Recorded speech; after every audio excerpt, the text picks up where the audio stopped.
Hi everyone. I have something to share today that I think is pretty groundbreaking and totally transformative, both on an individual level and on a collective whole level.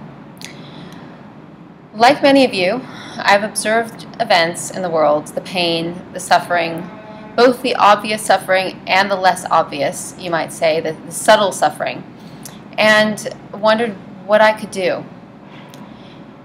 You know, if you're like me, you probably wonder if you're in fact impotent to stop it, or maybe if you should be some sort of an activist. It's true that we all need to do something. And even though it was taking me a while to figure out what I was supposed to do, while I was doing that, I was plunging myself into the depths of the mysteries of the universal laws. Those of you who have taken the advanced training course know how passionate I am about the universal laws and how I feel it's just fundamental for everybody to know them and be able to use them and incorporate them to give themselves a better life. But what I found there in the universal laws, as it relates to the world suffering and everything, really astounded me, and it gave me my next insights. My next insights into how I could heal myself, and insights into how to contribute to the world's healing and be a part of bringing an end to the suffering. Again, the suffering that's both in its acute and subtle expressions. So I want to share with you the mysteries of just specifically what I feel is critical to incorporating into the healing of the world. And it's really about the nature of good and evil. So as I kind of explain to you the nature of good and evil, I want to start by telling you a narrative about healing in the body, because understanding how it all played out in the body was how I came to solve the mystery on all levels, the mystery of the nature of good and evil on all levels. So, in my line of work, which I hate calling it my line of work, I'd rather call it my line of love or my line of respiration, since I do what I do because it's as natural to me as breathing, and it's what I love to do. But I digress. In my research and counseling, I'm compelled by and faced often with the situation of pathogens. Pathogens are rogue microbes. They can be bacterial, they can be viruses, yeast, they can be mold. These are the different expressions of pathogens in the biological terrain. But they're basically the life destroyers. The pathogens are the cause of the overwhelming majority of health problems. Remember when antibiotics came along and the lifespan greatly increased? Well, that's because rampant bacterial pathogens that started out in a small infestation in a body proliferated. They would proliferate to the point that the organism was just taken under. So that's how the fact that life was extended so much just by the discovery of antibiotics shows just how dangerous pathogens can be. In this particular instance with antibiotics, we're talking about bacteria, but pathogens can be in various forms. Again, bacteria, viruses, mold, yeast, etc.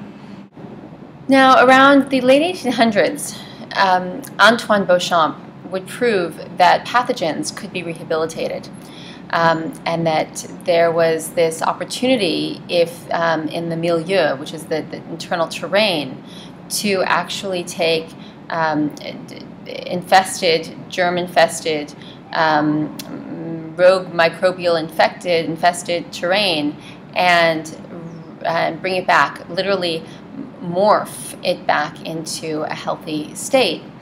And this was not a concept, it's not a theory that was integrated well into the future of medicine then, and it's still not widely considered by doctors today to be of use, which is just insane, because it seems to me that it's exactly what's needed today. But the fact remains that internal terrain inundated with pathogenic life forms like mold, fungus, viruses, and rogue bacteria can be restored to healthy terrain. And that's the takeaway that we need to have as we move on. So for argument's sake, cancer cells could be restored to health, mold-infested blood and tissues could be restored to life-generating blood and life-supporting tissues. So this concept is really pretty widely known in enlightened natural health circles, and it's the very definition, really, to my mind, of natural healing. And it's the key principle that, in fact, I use to develop the most powerful body healing program I've taught to date, which is the Extremely Green Detox. And we refer to that here at Detox the World as EGD. So we basically, with EGD, we took terrain rehabilitation to the max, because these pathogens are just so much more of a problem today than they ever have been before, and they're growing faster than ever before. So anyone who's undertaken the EGD protocol can attest that it's worth its weight in solid gold. But this is not an ad for EGD. It's just to underscore that when this concept of rehabilitating the tissues is fully applied, there's really no limit to what can be healed in the body, both internally and, as some especially appreciate, aesthetically. The bottom line is that rogue microbes can be redeemed to life-generating microbes. Terrain in the clutches of the decay cycle can be redeemed to terrain brimming with life. Why? How is this possible? Well, it goes back to the quintessential heroic dream, the good triumphs over evil. You might also think of the single candle that can light the dark room, while the opposite, a candle holding a dark flame, which that doesn't really exist, but you can kind of go with it in your imagination, can't darken a lighted room. So what we have here is the narrative of the nature of good and evil. Evil is merely something untouched by goodness. Evil is the pathogen cell that is untouched by the goodness that would otherwise transform it back into a life-generating cell. So what does it take to rehabilitate the terrain? A steady diet of nothing that will feed the growth of the pathogens, and an overwhelmingly large percentage of that which is green and oxygenated. Those are the two most powerful harbingers and carriers of life force we know of. And they just enter the sick body and bring their magic. Now, two things need to happen here. The greens and the oxygen cannot do their magic if the pathogens are still proliferating as they would if starches, sugars, alcohols, vinegars, and drugs were still going in. If the head of the body chooses the greens and elects not to consume the pathogenic feeders, or I should say the pathogen feeders, the things that are feeding the pathogens, the body will be restored. Now, it's true, many pathogens will die off and exit the body, but those that remain alive will be transfigured back into healthy microbes that support the body. So the goal is not the eradication, expelling the rogue microbes out of the body. The goal is the transfiguration, the morphing of the rogue to the life-generating. And when it's approached from that mindset, the transformation is so much greater than if the focus is on the eradication of. And this is going to play a big role as you start to understand the bigger picture and in healing the planet. So hang on to that concept. So if you do this in the human body, the body will heal and could theoretically heal from almost, anything. There's nothing I can think of that it couldn't heal from. That's the magic of transforming the terrain. And there are these wonderful isopathic remedies that some of you may be aware of that are pleomorphic. That basically, I should say that the terrain, being pleomorphic, is able to use these isopathic remedies to actually help transform the cells even more. And that's a whole other story. But that there are certain things that we can use to help to do that. So now that you know this, you know the way good and evil work in the world too, and how to heal the world. Because what we're going to use is the same principle. There's just one more thing you need to know, and that's the nature of how the shadow works. I have another video in which I share the details of the shadow, but what you need to know is the shadow is merely that which has not been embraced by the light. The light of love and the light of knowledge, which are truly one and the same thing. Think of it this way. Remember in the book of Genesis in the Bible, God looks at our part of the galaxy, or Earth, it's not entirely clear which, but says, let there be light. So when he does that, suddenly life starts up. And eventually we have this gorgeous planet brimming with life, with rainforests, with animals, with insects, humans, and so on. So God didn't look at the darkness and say, away with you, I cannot look at you, you're ugly and you have no place in my life. Not at all. He said, I bring you into me. I give you my light. We are now one. This is how the universe expands, and this is how we heal the body. This is how we heal the shadow, and this is how we can ultimately heal the world. If people can learn the nature of good and evil, we can transfigure the world. The irony is that the fall of many apparently occurred because Eve ate of the tree of knowledge of good and evil. Now, this tree, this fruit, degraded Adam and Eve's consciousness from the height of oneness, where there was no separation from God or any of the network of life, degraded it down to duality, which is the very definition of separation. And eventually that led to the downgrading of the functional ego into the dysfunctional ego, and all this identity, selfish consciousness that came from that. But the irony, just to make sure you get this, is that they were supposed to be eating from the fruit of the knowledge of good and evil, but that knowledge of good and evil merely showed them duality. It didn't actually give them the knowledge of the nature of good and evil, because if they had that knowledge, they would be able to get right back into unity. And that's exactly how we're going to get right back into unity, and why this consciousness is being raised faster and faster as people start to grab a hold of this. And it's going to all come back to, what do we do about the suffering in the world and everything. So just hang in there with me for a second. So now this fall may have led Adam and Eve and countless generations that followed into this world of duality that led to so much separation, just this this free fall into from separation to deeper separation. And you think of this separation as a place where occlusions can develop. So you're not just separated, but in that separation, there's no light. The light's there are these blockages, and in those blockages, all kinds of things fester, making the blockages bigger and bigger and bigger. So that's how the whole thing can spiral, free fall, and snowball at the same time. So this led to all the separation from the unity of life, and that's why we have this unbelievable suffering today. But it's because what the knowledge they gave them the knowledge of duality, not the nature of, or not the knowledge of the nature of duality. So it's the knowledge of the nature of duality that will bring us back to unity. This is the same secret of rehabilitating. Basically, we're going to use the same concept of rehabilitating the terrain, the internal terrain, as we're going to use to rehabilitate the whole of life. Okay, and that can be as big as you can think of it, not just the nature of our bodies or the human race, maybe even the planetary state. It's as big as you want it to be. So because it's the answer to separation, and the separation is our pain. Okay? Separations created the divisions that developed the occlusions, the blockages to the light.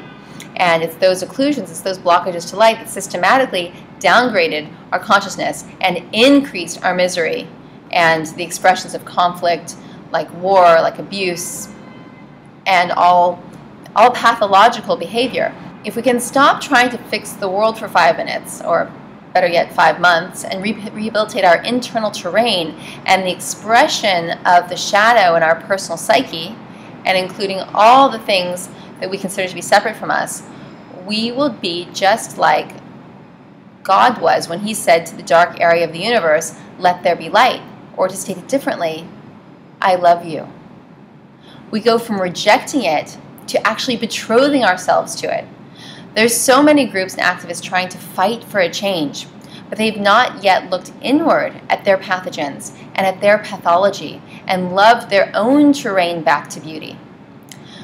Those parts of ourselves that we've excluded and rejected, that we war against, either consciously or unconsciously, are no different to the wars and abuses that countries wage against each other, or the religions wage against other religions. Imagine if you really understood this, you would say to your symptoms, to your weight problem, to your mold or yeast problem, "Thank you. Thank you so much for showing me how I'm living in separation, how I'm separated from life." And then you'll take those insights and you'll make the changes that reunite you with life and transfigure your body into a place of vitality and beauty. And then you'll really be happy, not just trying to be happy, you'll genuinely be happy. You won't have addictions, and you won't be, you think it's going to be so hard to let go of these things. Well, only while you're in the hook of them. There's nothing in your life now that's life deteriorating that you cannot release. Okay? So imagine if you looked at all those things that you call wrong or different, and instead of separating them, you said, I love you. When you get into a state of love, it won't matter who does what, even if before you didn't approve of it, because you will be love, and that will be all that matters. You will be radiating love, and you'll be spreading that light. It doesn't matter what anyone else is doing, it matters what you're doing. When that happens, you will feel love for those you previously excluded or rejected. And that's the only way to rectify differences in reality. Now, I'm not talking about self-righteous love, like the kind that you're kind of acting like you're love and you are accepting everybody, but you're not feeling anything. I'm talking about the heart being a fountain, an overflowing fountain that's just in full activation, and you're actually feeling and experiencing love. You could take anything that you exclude or anything that you define as different to you, and if you do this with everything you exclude, soon you will be in blissful oneness, and you will have turned your portion of the world's darkness, that part of the darkness that you were continuing by the nature of holding on to your shadows and your addictions and your things, you will be turning your portion of the world's darkness into light. Imagine if you could just look at the world, and instead of seeing the suffering and the madness, just feel in your heart, as you look upon everything, I'm not saying turn a blind eye, you look at it and you say, I love you. Thank you. I love you. Thank you.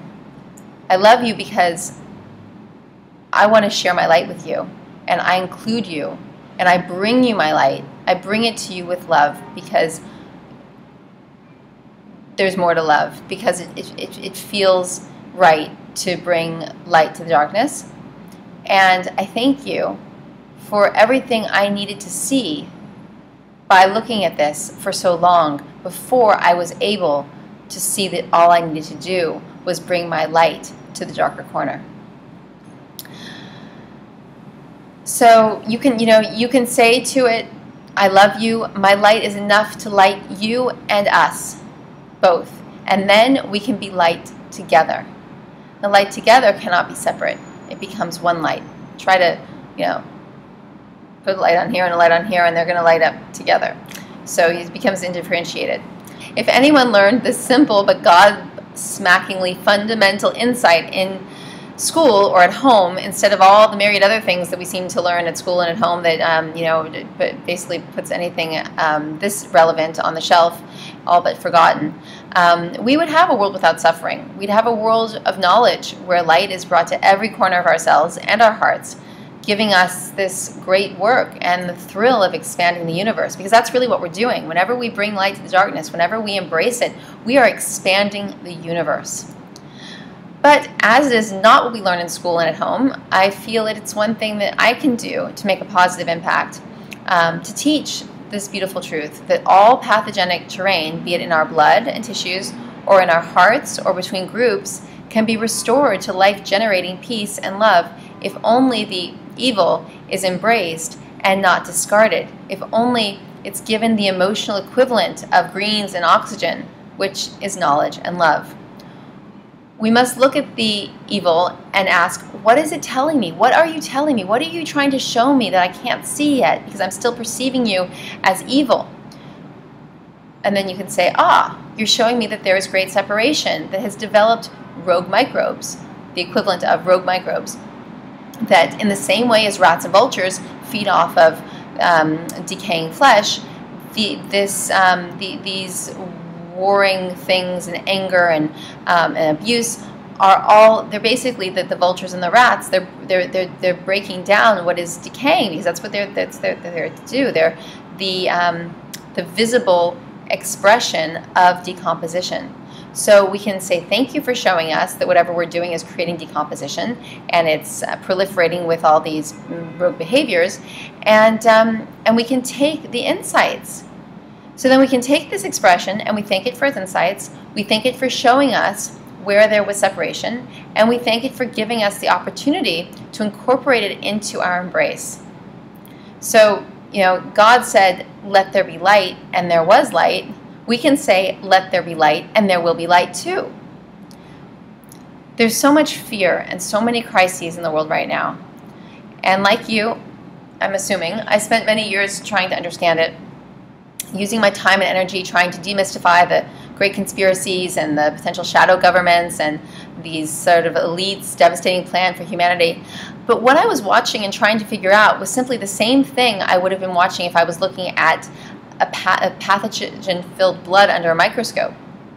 I would be watching the pathogens take the person whose drop of blood I was looking at being taken down, being made life-deteriorating.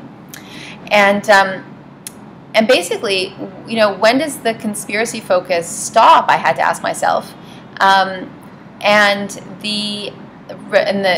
something higher take over. So when we're looking at pathogens in the blood, it's a conspiracy, just like there's a conspiracy of evil going on in the world today. I mean, pathogens are conspiring together in the same way that life-generating microbes conspire together.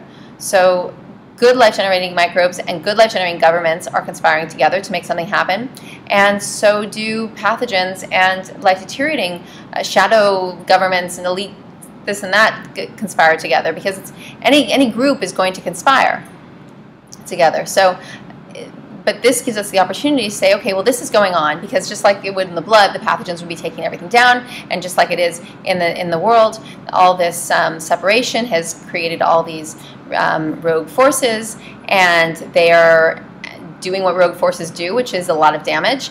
And let us glean the knowledge that that's occurring because of what happened with the separation, and then we apply the only resolution that works, which is bringing light to it, which is bringing love to it, which isn't focusing on what are they going to do next, but what am I doing right now? Where am I? Am I a fountain bringing light to the dark places, or am I standing there in fear and in curiosity and nail-biting expectation to know if I'm going to live or die? So instead of focusing on the conspiratorial factions at play, and mind you, I'm glad I spent time doing it because it was kind of a decoding. I had to understand it, and I think that's part of the step. There is a step there that includes grasping what's going on, and on a, whether it's a microcosmic, microbial, sort of microbiological level, or it's in a human group level. I needed to do that, and because pathogens and human pathology both need to be understood. But there's something beyond that, and that's what we're really getting at. We have to go through the stages, but when you get through those stages and you arrive at that place, know that there's a next step. And for me, that step is the application of being a bringer of light. And for me, that means to spread the knowledge of the nature of good and evil. I believe that if you know how it works, and you know without a doubt that it is natural law that evil brought into the embrace of love must be turned into love, then you will see what your next step is, and how this knowledge is the only knowledge that will bring the world's suffering into joy, that will turn the world's suffering into joy, that there will be this transfiguration through the transmutation of shifting the one into the other. And it will make meaning out of all the pain that has ever been suffered by anyone, ever. It's true that we are all one. I know that's been said many times, but let me explain it in a slightly different way. Almeen says that there are two kinds of people: those that give perception and those that receive the perception. So one is the recipients of the perception. They're the perception getters as opposed to the perception givers. The perception givers are those who are operating out of separation, meaning they're in separation. They're operating in ways that betray their separation. And the perception getters are the ones who get to observe the perception givers' behaviors and their fruitlessness and gain in perception by doing so. So they're watching and they're saying, well, look what's going on, and look how painful things are, and look at how they're angry and they're warring and they're abusive and they're, and if they're good perception getters, then the perception givers don't have to keep on trying to give perception to people who aren't getting the perception. They're good perception getters. They're going to see all of this at play and see that it's an expression of an unfulfilled light, that it's it's dark places that are waiting to be brought into the light. So, so they'll see, if they're good perception getters, they'll see that the separation does not feel good or bear fruit, but rather it does the opposite. So Almin goes on to say that if they weren't, if those who were the perception givers, meaning the ones that are in turmoil, if they weren't the perception givers, then we would have to be, meaning the perception getters would have to be them. So basically, they're our brothers. They're like our mirrors. They're the ones who've come in to take on the harder role of going through the pain and agony while we look on and try and figure it all out. So we need to thank them. We need to see that they are so worthy of our embrace, because basically, there by the grace of God go I. I may have had to come into the world and play that role to help the whole evolutionary process of expanding the universe, expanding the light of Source, if I weren't on this end, which is as the perception getter. And so lucky me, thank you them. And is there anyone who should fall outside of that appreciation? I can't think of anyone. Not even the worst criminal that the world can judge. So so basically, they're not separate from us. They're our givers, our perception givers. By showing us the result of the lack of light, the lack of light, which is separation, they're showing us the equation for our way home. They're giving us the formula for our way home. The question becomes then, why don't we see what they're trying to show us as they play this role? My feeling is that we eventually do, just as I eventually saw it, and you are seeing it, or you'll see it soon. It's so simple, but it's also so intricate and so long in the understanding for most of us. Anyway, I hope this helps you decode your pain and the world's pain, and I feel like the best way to spread this world, to heal the world by spreading this knowledge, is to fully anchor it in yourself and in your way of understanding the world, to heal yourself and your worldview, and then just teach it to someone else. Maybe to many people. Maybe you teach your whole family. Maybe you teach all your friends.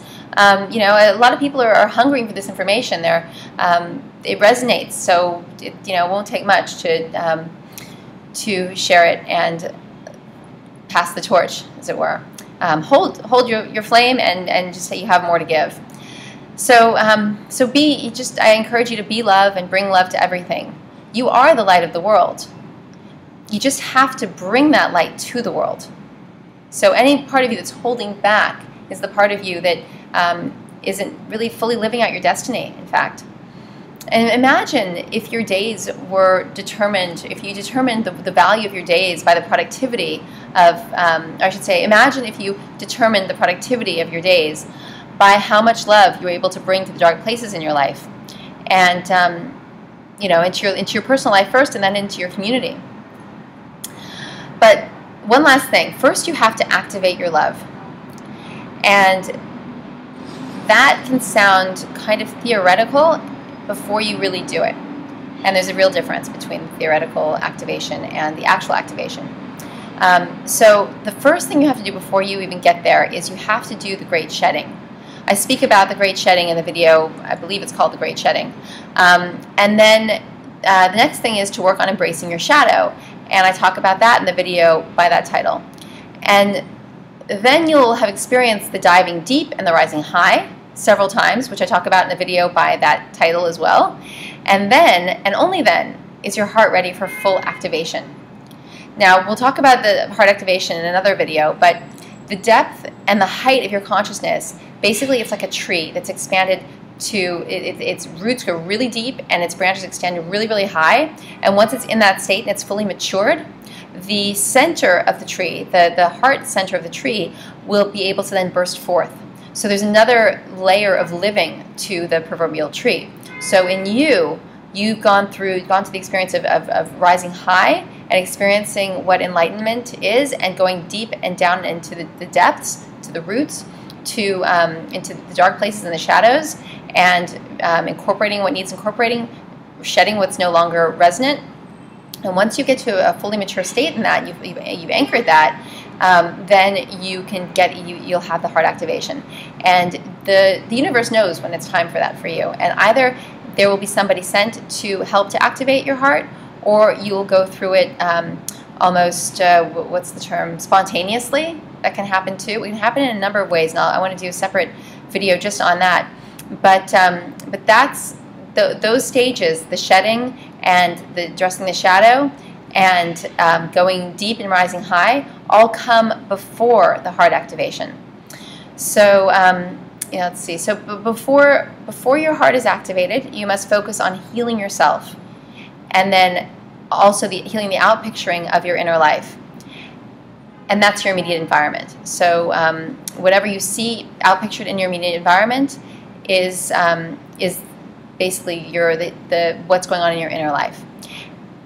And once your heart is activated, you'll know it's been activated because there's this unmistakable and blissful surge that will just really take you by surprise because it's so beautiful and so large. It's just explosive. The activation is your indication that you're both ready and able to bring light to everything outside of yourself. And then that becomes your natural expression and your natural service to life. That's not to say that you don't do anything else that comes naturally and fulfills your joy. Of course you do. In fact, the more you're in your center of creativity and joy, the more light you'll bring. But this will be a natural expression as well. You won't have to think, I'm doing this today to go and heal the world. You'll just be doing it, and you'll know that it's healing the world. You'll know that it's bringing the light to the dark places. And you know as you pass it along and you see it in the people that you pass it along to, that that's what it's doing. These are incredible stages of awakening, the stages that have been prophesied by the ancients. It's really wondrous, and it will also make you wonder how you could ever have been blinded to it for so long, but that's beside the point. The point is that it is all abundantly clear now, and it's available to everyone. So I hope this has been helpful, and there'll be more to come, but for now, I encourage you to go through those stages, the shedding, embracing the shadow, diving deep, rising high. Your heart will be activated, and you will be able to bring the nature of good to a misunderstanding of evil, and eventually it will all be transformed into light.